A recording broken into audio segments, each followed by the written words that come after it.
Halo, perkenalkan nama saya Jessica Emanuela Mesak F. Saya adalah peserta Lasar CPNS 2022 dengan Satuan Kerja RS Anak Bunda Harapan Kita Jakarta dan lembaga penyelenggara yaitu BPPK Jakarta. Pada kesempatan kali ini, izinkan saya untuk mempresentasikan learning journal saya pada modul agenda 2 berakhlak, yaitu pada bagian kompeten.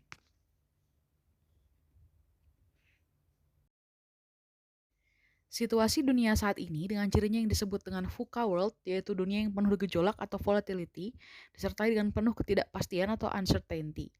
Demikian halnya situasinya saling berkaitan dan saling mempengaruhi atau complexity serta ambiguitas atau ambiguity. Faktor VUCA menuntut ekosistem organisasi terintegrasi dan berbasis pada kombinasi kemampuan teknikal dan generik, di mana setiap ASN dapat beradaptasi dengan dinamika perubahan lingkungan dan tuntutan masa pekerjaan. Pada sisi lain, VUCA menuntut diantaranya penyesuaian proses bisnis dan karakter dan tuntutan keahlian baru. Merujuk pada tren keahlian tahun 2025, The Future of Jobs Report 2020 World Economic Forum meliputi analytical thinking dan innovation, active learning and learning strategies, complex problem solving, critical thinking and analysis, creativity, originality, and initiative, leadership and social influence, technology use, monitoring and control, technology design and programming, resilience, stress tolerance and flexibility, reasoning, problem solving and ideation, emotional intelligence, troubleshooting and user experience, service orientation, system analysis and evaluation, persuasion and negotiation. Berdasarkan dinamika global VUCA dan adanya tren kalian baru di atas, perlunya pemutakhiran kalian ASN yang relevan dengan orientasi pembangunan nasional dan aparatur. Demikian halnya untuk mendukung pemutakhiran kalian ASN yang lebih dinamis, diperlukan pendekatan pengembangan yang lebih adaptif dan mudah diakses secara lebih luas oleh seluruh elemen ASN. Dalam menentukan kebutuhan pengembangan kompetensi dan karakter ASN, penting diselaraskan dengan visi dan misi birokrasi pemerintah. Dalam kaitan visi, telah ditetapkan bahwa visi pembangunan nasional untuk tahun 2020 sampai 2024 di bawah kepemimpinan Bapak Presiden Joko Widodo dan Wakil Presiden KH Ma'ruf Amin adalah terwujudnya Indonesia maju yang berdaulat, mandiri, dan berkepribadian berlandaskan gotong royong. Upaya untuk mewujudkan visi tersebut dilakukan melalui 9 misi pembangunan yang dikenal dengan nama Cita Kedua, yaitu 1. Peningkatan kualitas manusia Indonesia, 2. Struktur ekonomi yang produktif, mandiri, dan berdaya saing, 3. Pembangunan yang merata dan berkeadilan, 4. Mencapai lingkungan hidup yang berkelanjutan, 5. Kemajuan budaya yang mencerminkan kepribadian bangsa, 6. Penegakan sistem hukum yang bebas korupsi, bermartabat, dan terpercaya, 7. Perlindungan bagi segenap bangsa dan memberikan rasa aman pada setiap warga, 8. Pengelolaan pemerintahan yang bersih, efektif, dan terpercaya, dan sinergi pemerintah dalam kerangka negara kesatuan. Untuk mewujudkan visi dan misi tersebut, diperlukan profesionalisme ASN dan tatanan nilai yang mendukungnya melalui nilai-nilai berakhlak dan core values, serta employer branding yaitu bangga melayani bangsa. Sekurangnya, terdapat 8 karakteristik yang dianggap relevan bagi ASN dalam menghadapi tuntutan pekerjaan saat ini dan ke depan. Kedelapan karakteristik tersebut meliputi integritas, nasionalisme, profesionalisme, wawasan global, IT dan bahasa asing, hospitality, networking, dan entrepreneurship. Kedelapan karakteristik ini disebut sebagai Smart ASN. Profil ASN tersebut sejalan dengan lingkungan global dan era digital, termasuk pembangunan aparatur 2020-2024 untuk mewujudkan birokrasi berkelas dunia. Karakter lain yang diperlukan oleh ASN berdasarkan pendapat dari Bapak Bima Harjawibisana, Kepala BKN tahun 2020, yaitu inovatif dan kreatif, agility dan flexibility, persistence dan perseverance, serta teamwork dan cooperation. ASN yang gesit diperlukan sesuai dinamika lingkungan strategis dan VUCA. Selanjutnya, kompetensi adalah deskripsi pengetahuan, keterampilan, dan perilaku yang diperlukan dalam melaksanakan tugas jabatan. Dan kompetensi menjadi faktor penting untuk mewujudkan pegawai profesional dan kompetitif.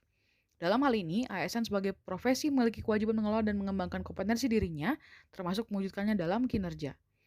Sesuai Peraturan Menteri PNRB Nomor 38 Tahun 2017 tentang Standar Kompetensi ASN, kompetensi meliputi 1. Kompetensi teknis adalah pengetahuan, keterampilan, dan sikap perilaku yang dapat diamati, diukur dan dikembangkan dengan spesifik berkaitan dengan bidang teknis jabatan. 2. Kompetensi manajerial adalah pengetahuan, keterampilan, dan sikap perilaku yang dapat diamati, diukur, dikembangkan untuk memimpin dan untuk mengelola unit organisasi. Dan 3.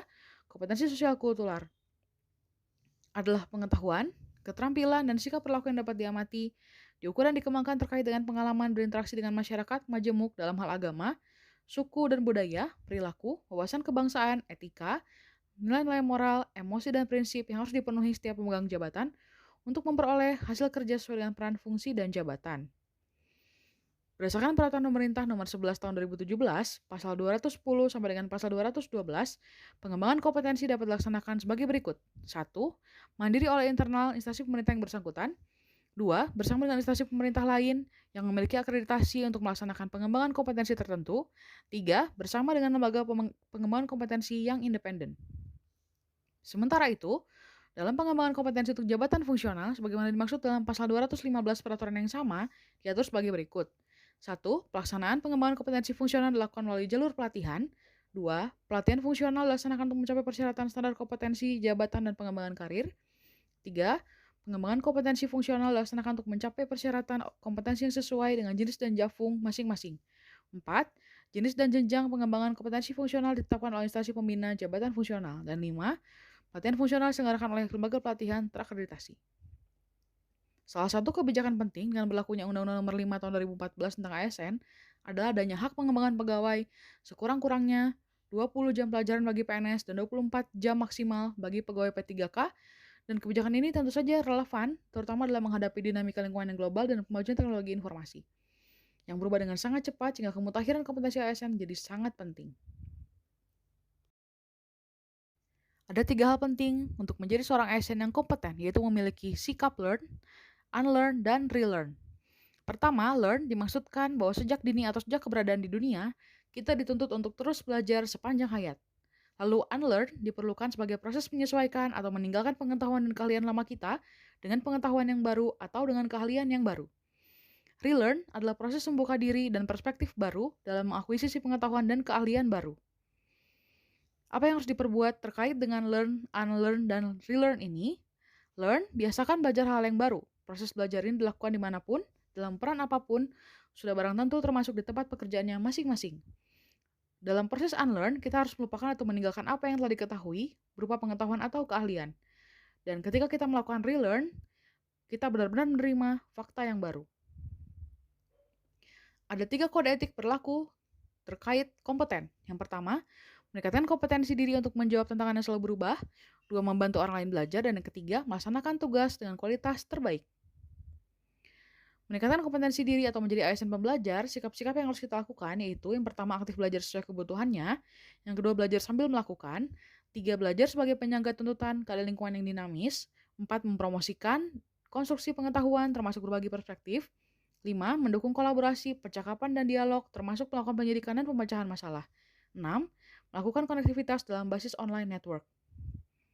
Contoh sikap membantu orang lain belajar yaitu: pertama, sosialisasi dan percakapan di ruang istirahat atau di kafeteria kantor.